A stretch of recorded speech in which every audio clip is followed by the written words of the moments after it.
निर्मळ समाधान. घड्याळात 8ची ठोकी पडली. विजयने कपडे चढवले नि तो अजयच्या घरी आला. अजय आपल्या आईस कपडे धुण्यास मदत करत होता. काय अजय, आठवण आहे ना तुला? विजय म्हणाला. हो रे, नाही कशी. तू थांब, निघू थोड्याच वेळात. अजय हसत हसत म्हणाला. थोड्या वेळाने अजयची आई विजयकडे जाण्यास तयार झाली. तिने ठेवणीतले पांढरे पातळ नेसले होते. अजय आपले नेहमीचे कपडे चढवून तयार झाला. नंतर ते सारे विजयच्या घरी आले. विजयची आई त्यांची वाटच पाहत होती. अजयची आई व विजयची आई घरात आपल्या पूर्वनियोजित कामात मग्न झाल्या. विजयनी अजय दोघेही बागेत आले. पक्ष्यांनी किलबिल करून त्यांचे स्वागत केले. फुलांनी त्यांना अभिवादन केले.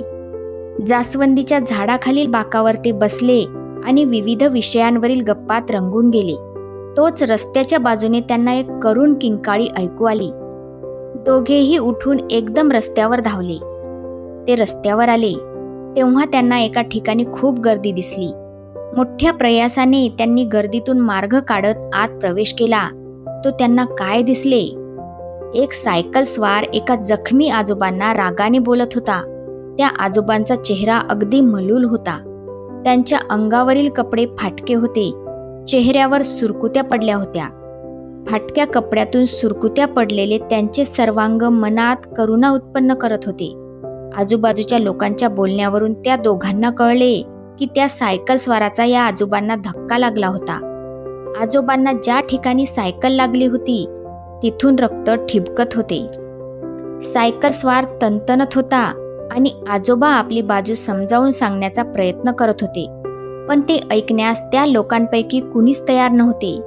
शेवटी तो सायकल स्वार म्हणाला, हा म्हातारा मूर्खच दिसतो. कुठल्या बाजूने चालावे हे सुद्धा त्याला कळत नाही. अपराध कोणाचा होता हे सांगणे कठीण होते. तेथे जमलेल्या लोकांनी त्या सायकल स्वाराची बाजू घेतली आणि त्या आजोबांवर शब्दांचा भडीमार सुरू केला. आजोबा दीनवाने तोंड करून सारे ऐकत होते. अजयला ते दृश्य पाहवले नाही. तो तात्काळ पुढे झाला. आधी त्याने आजोबांना झालेली जखम रुमालाने बांधली. सायकल स्वाराने तर आजोबांना काही अपशब्दही वापरले. अजयला हे आवडले नाही. तो त्या सायकल स्वाराला म्हणाला, आपल्या आजोबा समान असलेल्या वृद्धास असे अपशब्द वापरता, शिव्या देता, हे तुम्हाला मुळीच शोभत नाही. सायकल स्वाराला काय बोलावे ते सुचेना. सायकलवर टांग मारून तिथून तो पसार झाला. बघ्या लोकांचीही पांगापांग झाली. रस्ता पूर्वीप्रमाणे मोकळा झाला. अजय आणि विजय यांनी त्या आजोबांना हात देऊन उठवले. दूरवर पडलेली त्यांची टोपी आणून दिली. हळूहळू त्यांना विजयच्या बागेत आणले.